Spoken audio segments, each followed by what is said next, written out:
All right, welcome back. Part 3 of the SBD how-to videos. Today we got deadlift. We're gonna be doing sumo deadlifts today. If you guys want to see a conventional or even a froggy, I haven't tried froggy personally, but I'd give it a go for you guys. And we can do those in another video, as well as if you guys wanted to see hip versus switch grip, we can do different videos for that as well. But today will be sumo deadlift, which is basically this stance I'm in now. We'll go through the setup and then the actual movement itself and some tips and cues for it. First thing to know about sumo, it's different in that it's so much more cues and technical than a conventional deadlift. I like to say like conventional, you just stand up with a sumo. It's more of like getting yourself in a perfect position and then pulling it up. So like conventional is this, you stand up with the bar. But sumo, there's so much going into it. Your foot placement, your hip placement, your lockout, all that. It's just completely different. So we can get started real quick. First thing first is I always have uniform set up for my foot placement. I always line it up with the bar, with the knurling, and then with my eyes. So I'm here, all right? Pick a spot to grab. Usually I like to grab right at the ends of the knurling because right here is real slippery. You can see it just rolls out of my hands.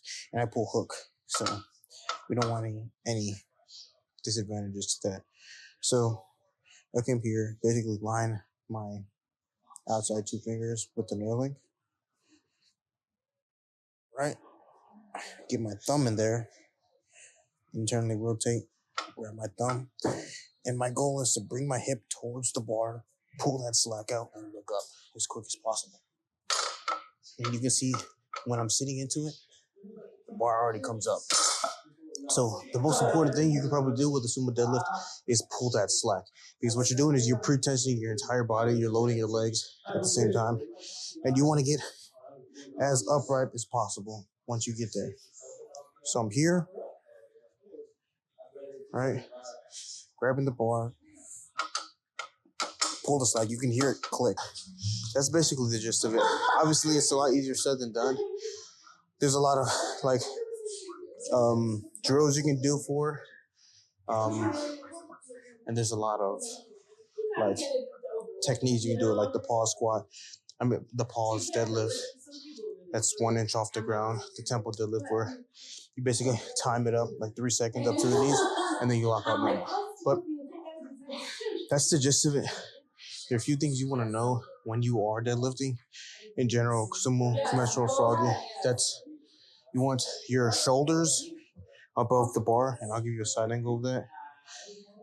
You want to decrease the rounding in your back, your lower back.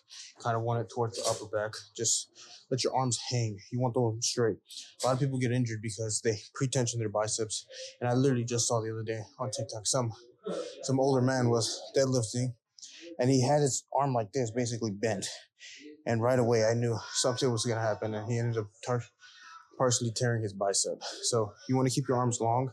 Think of like letting them hang, and then when you're pulling this tension out, you're not pulling with your biceps. You're basically sitting your shoulders higher. So that's why you're looking higher, and that bar's already coming out.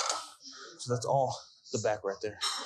And you may think that's a red flag, pulling that with your back, but you're really pulling with your entire body. So it starts off with your back, and then once your legs are all tensioned in, you're basically leg pressing. All right, cool. So I'll give you guys a side angle so you guys can see where my shoulder blades are in correlation to the bar. Okay, shout out to the boy Nate. Let him use his Aventus V3s. I was just talking about I wanted to get some. My girl has some. Not bad. Pretty comfortable. But he did wear them in. He said they was terrible to wear them in. But yeah, so here we are. Lining up. And notice, or you guys can't really see from there, but my shin is basically like 2.5, 3 inches from the bar when I set up. All right. So I'm here. Look where my shoulders at right here, directly over the bar. Pull the slack. Pull the slack, and the bar's already an inch off the ground.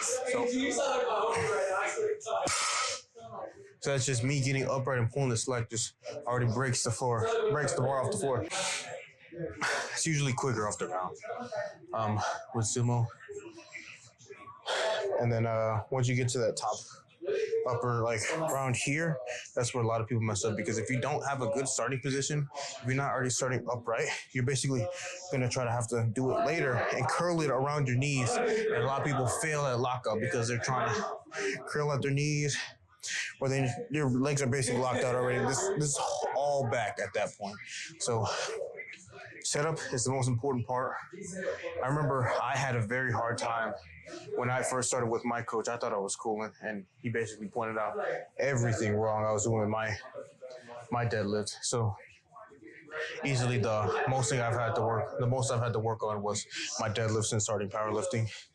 And as it should be, because it is potentially the most dangerous lift, because it could put you out for a good chunk of time, because most of the time it's going to be your back or your hamstring that's injured from it.